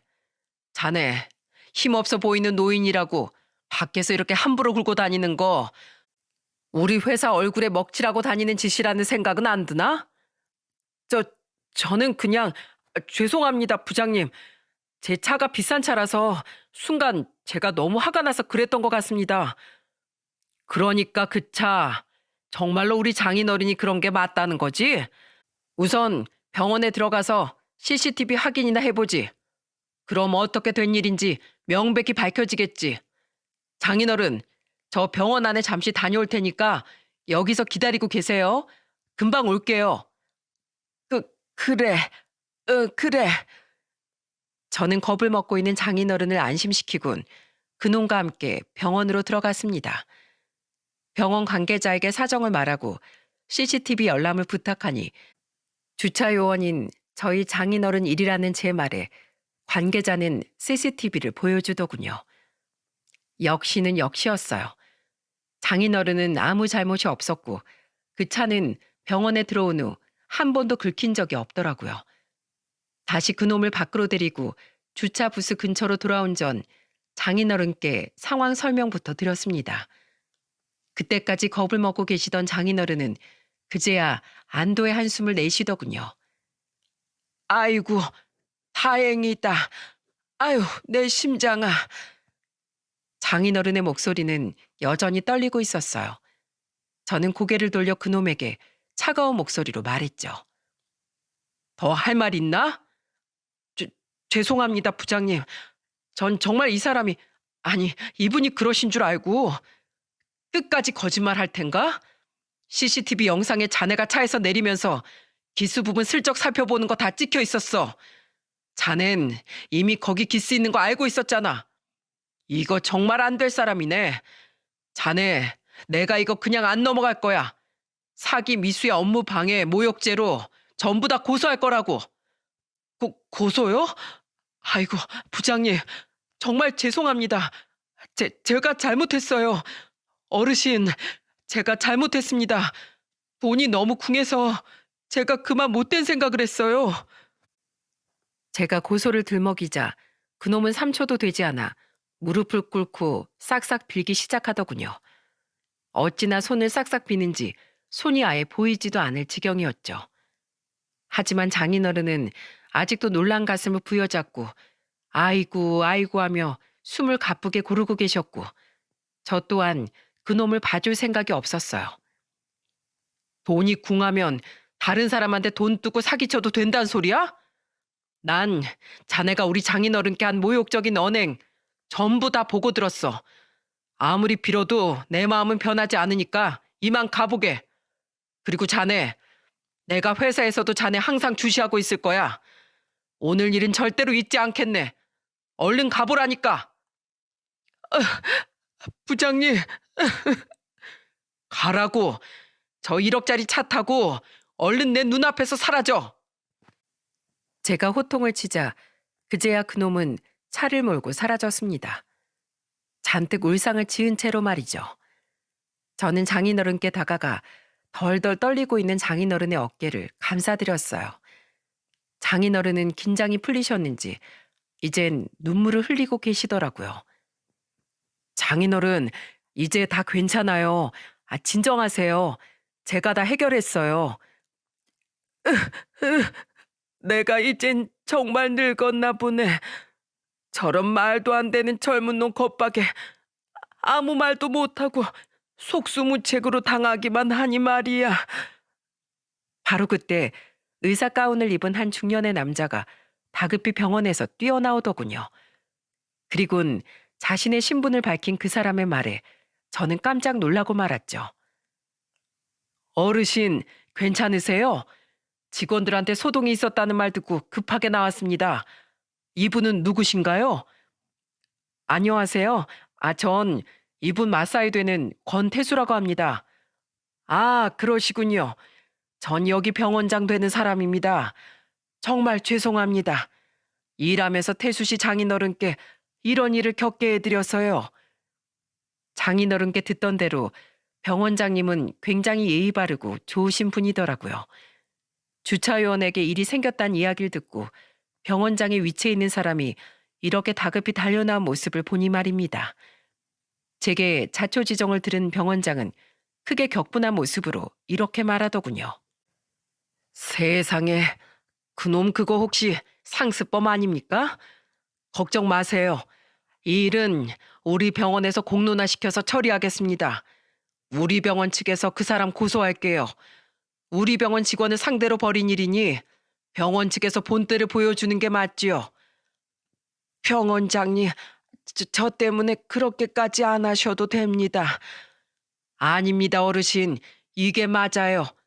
일하는 이곳에서 직원을 지켜주지 않으면 어떻게 직원들이 우리 병원을 신뢰할 수 있단 말입니까? 아무 걱정 마시고 놀라셨을 텐데 오늘은 사위분이랑 일찍 들어가서 푹 쉬십시오. 저는 병원장님에게 필요한 것이 있으면 연락 달라고 제 명함을 전해드렸어요. 그리곤 기운이 빠진 장인어른을 부축해 택시를 타고 처가댁으로 장인어른을 모셔다 드렸죠. 장인어른이 몇 숟갈이 남아 식사를 하고 잠에 드시는 모습을 보고 나니 뒤늦게 아내가 처가댁으로 달려왔더군요. 제게 이미 자초지종을 들은 아내는 잠든 장인어른을 보고 거실로 나온 뒤 눈물을 펑펑 흘렸습니다. 나쁜 놈, 어떻게 힘없는 노인한테 사기칠 생각을 할 수가 있어.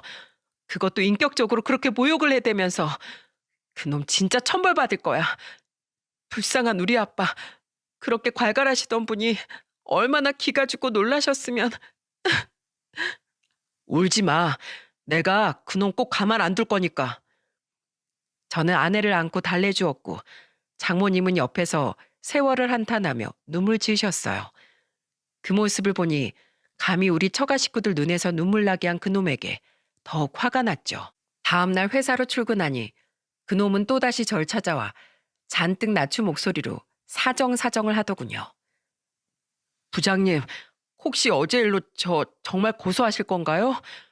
혹시 개인적인 감정으로 불이익을 주시려는 거 아니죠? 제발 그러지 마세요. 제가 이렇게 부탁드립니다. 어제 일은 제가 정말로 잘못했습니다. 다시 부장님 장인어른 앞에 가서 개처럼 기라고 하면 기는 신용이라도 할게요. 부장님, 저 진짜 알고 보면 불쌍한 놈입니다. 주식으로 돈도 다 날리고 사실 어제 그 차도 전부 다 빚이에요. 남은 건 차 대출금밖에 없는 카푸어라고요. 한 번만 봐주시면 저 회사에 충성 또 충성하겠습니다. 정말 죄송합니다, 부장님. 죄송한 건 죄송한 거고 죄값은 죄값이지. 고소는 내가 아니라 병원 측에서 직접 한다고 했으니 내 손을 이미 떠났네. 그리고 난 자네가 밖에서 그런 행동을 하고 다닌 일을 품위 유지 의무 위반으로 공론화시켜 징계위원회를 열 걸세. 그리고 돈도 다 날리고 가진 게 빚뿐이라고? 그게 왜 내가 자네를 불쌍해 할 일인가? 주식은 그렇다 쳐도 없는 사정에 겉멋 만들어서 풀 대출로 외제차를 뽑은 것도 그 빚을 다른 사람에게 사기쳐서 충당하려고 한 것도 전부 자네 스스로 잘못한 일인데 그만 가보게. 난 자네에게 그 어떤 도움도 줄 수 없으니까. 제 말에 그놈은 거의 울 듯한 표정으로 돌아갔습니다. 그러거나 말거나 저는 저희 장인어른께 몰상식한 행동을 한 그놈을 절대 곱게 봐줄 생각이 없었죠. 병원은 정말로 그놈에게 고소장을 날렸고 저는 그놈에게 경고한 대로 품위 손상을 사유로 징계위원회를 열었습니다. 그동안 그놈은 일시적 직위 해제가 되었고 회사에선 그놈에 대한 추가 내부 감사가 열렸죠. 안에서 샌 바가지 밖에서도 샌다더니 밖에서 그런 행동을 하고 돌아다녔던 그놈은 겁도 없이 회사 경비를 야금야금 횡령했었더군요. 그것마저도 충분한 징계감이었는데 별개로 봤던 경찰 조사에서 그놈에 더한 범죄 행각들이 드러났어요. 그놈은 아주 상습적으로 보험 사기를 치고 다녔더군요. 주식을 해서 돈을 전부 날렸다더니 그때부터 보험 사기로 이득을 취하고 다닌 겁니다. 불법 유턴을 하던 차에 일부러 가서 들이받거나 차선을 바꾸던 차에 차 머리를 들이밀어 상대차 과실로 돈을 뜯어내질 않나 어린이 보호구역에서 속도를 위반한 차에 살짝 치여 나이롱 환자로 틀어눕질 않나 아주 고의적으로 보험금을 뜯어내고 다녔더군요. 게다가 저희 장인어른께 했던 수법 그대로 노인들이나 아무것도 모르는 약자들에게 접근해 수리비를 몇 번이나 편취까지 했더군요. 말 그대로 아주 쓰레기 같은 놈이었던 거죠. 게다가 조사를 당하다 보험사에서까지 사기 행각이 전부 적발돼 보험사가 추가로 그놈을 고소한 사실이 드러나 수많은 범죄 행위에 연루되었던 그놈은 결국 회사에서 파면을 당하고 말았습니다. 그리고 그놈은 결국 보험 사기, 사기죄 등 드러난 죄명이 무려 7건이나 되어 1년 10개월의 실형을 선고받았다고 해요. 저희 장인어른에게 사기를 치고 무상식한 행동을 했던 일을 계기로 결국 그놈은 엄청난 파멸을 맞이하게 되었던 거죠. 그놈의 비참한 말로를 장인어른께 말씀드리니 장인어른께선 이렇게 말씀하시더군요. 항상 선하게 살아도 찾아오는 게 불운이건만 그렇게 악행을 저지르고 다녔으니 주어진 불운에 죄에 대한 대가까지 치르느라 앞으로도 그놈 인생엔 바람 잘 날이 없겠구먼. 인생은 뿌린 대로 거두는 법이지. 인연 끄는 내 아들놈이 생각나는구먼.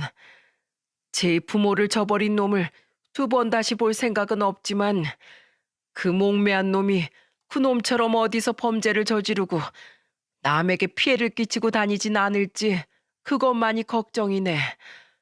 꼭 그놈이 자기 행실에 대한 대가는 반드시 치르게 되는 법임을 깨닫고 정신을 좀 차렸으면 좋겠어. 인연을 끄는 아들을 아직까지 걱정하는 장인어른의 마음에 가슴 한편이 아려왔습니다. 처음 배웠을 때와 다르게 너무 마르고 작아진 장인어른의 어깨를 보며 저는 언제까지고 장인어른의 든든한 맞사위이자 아들이 되리라 또다시 다짐했죠. 그렇게 1년이 지난 지금 그놈은 아직 교도소에서 실형을 살고 있습니다. 다른 것보다 저와 아내는 혹시 그놈이 출소 후 저희 장인어른을 찾아와 해코지하진 않을지 걱정이 되더라고요. 하지만 여전히 일을 하고 싶어 하시던 장인어른은 병원을 그만두길 꺼려 하시더군요. 69세의 나이로 다른 일자리를 구하기가 쉽지 않을 거라며 말입니다. 그리고 그때 장인어른은 또다시 귀인의 도움을 받게 되었죠. 제가 아는 대표네 회사 경비직인데 제가 그분께 추천해 놓을게요. 거긴 경호 인력도 배치되어 있어서 좀 더 사돈 어른께 안전할 겁니다. 그 대표도 사람 참 좋고요. 이렇게 감사할 때가 감사합니다, 사돈 어른.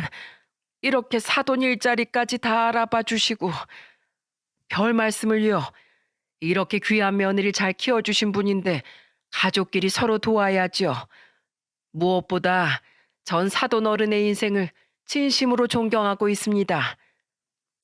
그 사람은 바로 저희 아버지예요. 사정을 전부 들은 아버지는 저와 함께 직접 장인어른을 찾아가 경비 일자리를 주선해 주셨습니다. 평소에도 저희 장인어른을 훌륭한 분이라며 칭찬에 마지 않으셨던 아버지는 어떻게든 장인어른을 돕고 싶어 하셨거든요. 저는 장인어른께서 병원 주차요원 일을 그만두던 날 장인어른과 아내와 함께 병원으로 가서 병원장님께 또다시 감사 인사를 드렸어요. 정말 감사했습니다, 병원장님. 그때 저희 아빠를 위해 힘써주셔서 정말로 감사해요, 병원장님. 제 남편에게 전해들었어요. 평소에도 저희 아버지를 정말 많이 위해 주셨다고요. 아유, 별 말씀을요. 병원장으로서 당연한 일을 한 건데요. 이제 못 뵌다고 생각하니 서운하네요, 어르신. 그래도 더 좋은 일자리로 가신다니 앞으로 많이 응원하겠습니다. 고맙습니다, 병원장님. 병원장님도 항상 건강하세요. 병원장님을 보며 세상엔 아직 좋은 사람이 참 많다는 사실을 다시금 느낄 수 있었습니다. 그렇게 장인어른은 직장을 옮기게 되었고 또 한 가지 변화가 있다면 그건 장인 장모님이 드디어 우리와 합가를 하셨다는 거예요. 우린 합가를 위해 더 큰 집으로 이사를 했죠.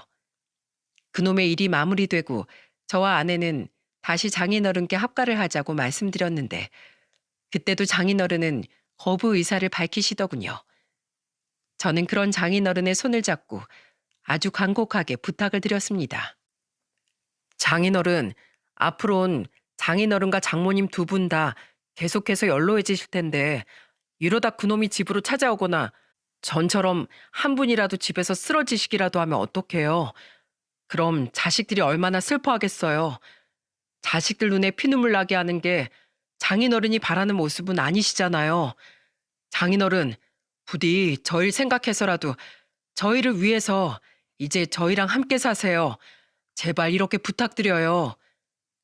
거의 애원에 가까운 제 부탁에 장인어른은 그제야 마지못해 합가 제안을 수락하셨습니다. 장인어른은 눈물을 글썽이며 이렇게 말씀하셨죠.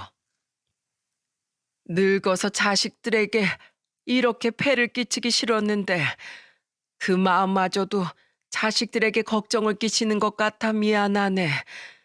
늙는다는 건 존재만으로도 주위에 폐를 끼치는 일 같아서 너무 슬프구먼. 장인어른, 그런 말씀 마세요. 왜 저희와 함께 사는 일이 저희에게 미안한 일이라고 생각하세요?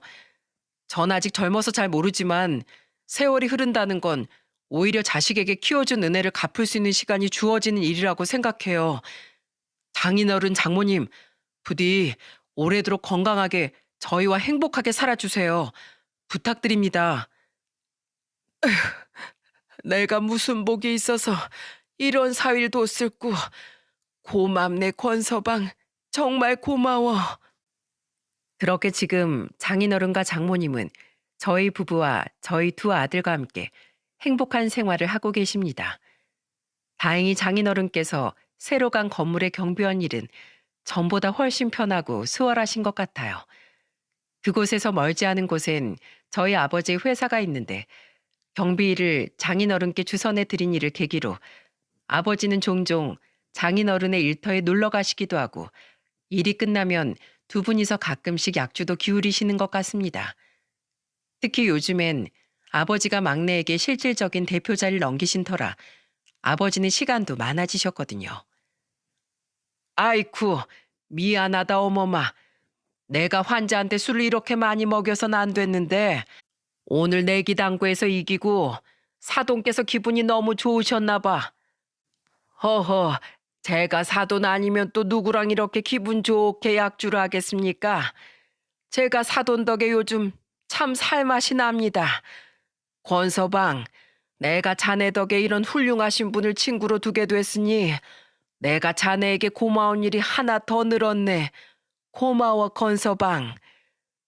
봉사와 배품이라는 공통 관심사가 있는 두 분은 7살의 나이 차이는 상관하지 않고 서로를 존경하며 가깝게 지내고 계세요.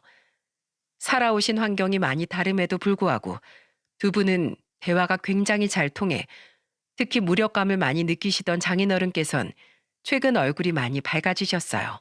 사위로서 제가 아무리 노력을 해도 할 수 없던 일을 저희 아버지께서 해주신 것이 감사할 따름이죠.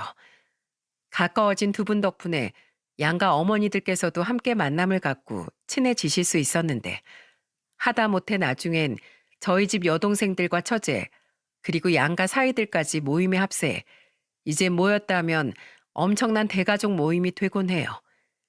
제 첫째 여동생과 아내는 같은 학교 선생이라 원래 친분이 있었고 거기에 저희 둘째 여동생이 합세한 뒤 마지막으로 처제까지 합류하게 된 거죠. 진짜 옛날에 우리 오빠가 김 선생, 아니 새언니랑 결혼한다고 했을 때 저 놀라서 뒤로 나자빠질 뻔했다니까요. 아무리 생각해도 우리 오빤 전생에 나라라도 구한 게 틀림없다고요. 아유 도둑놈. 아니에요 큰아가씨. 오히려 전생에 나라를 구한 건 저일걸요? 전 세상에서 저희 남편이 제일 멋있다고 생각해요. 어머 어머 내 남편 얼른 귀 막아.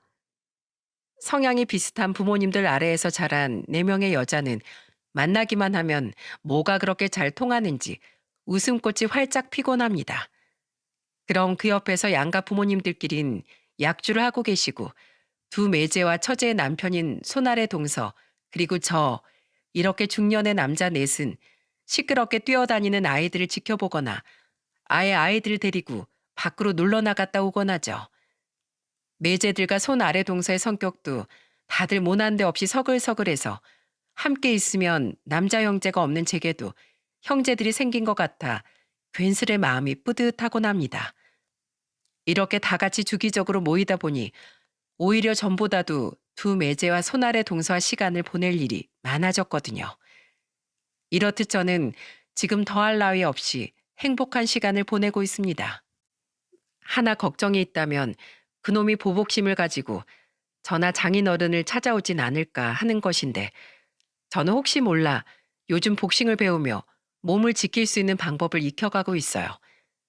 게다가 따지고 보면 제가 한 일은 그놈이 내부 감사를 받게 했을 뿐 그놈이 교도소에 간 건 별개의 일이기에 솔직히 그렇게 크게 걱정을 하진 않습니다. 앞으로 한 가지 바람이 있다면 초등학교 고학년인 저희 두 아들이 양가 아버지들처럼 훌륭한 사람으로 자랐으면 좋겠다는 거예요. 저는 앞으로도 양가 부모님께 자식된 도리를 다하며 저희 아버지처럼 제 두 아들에게 인생의 지표와도 같은 아버지가 될 수 있도록 올바르게 최선을 다해서 살아갈 생각입니다. 여러분, 사람을 겉모습이나 가진 돈으로 폄하하고 무시할 권리는 그 누구에게도 없다고 생각해요. 그런 짓은 마음이 가난한 사람들이나 하는 거겠죠. 그리고 그런 사람들의 최후는 항상 비참한 법임을 알리고자 저는 이렇게 사연을 보내게 되었습니다. 그런 짓을 해봤자 돌아오는 건 자신의 비참한 말로뿐이니 우리 모두 모든 사람을 배려하고 존중하며 아름다운 사회를 만들어 갔으면 좋겠네요.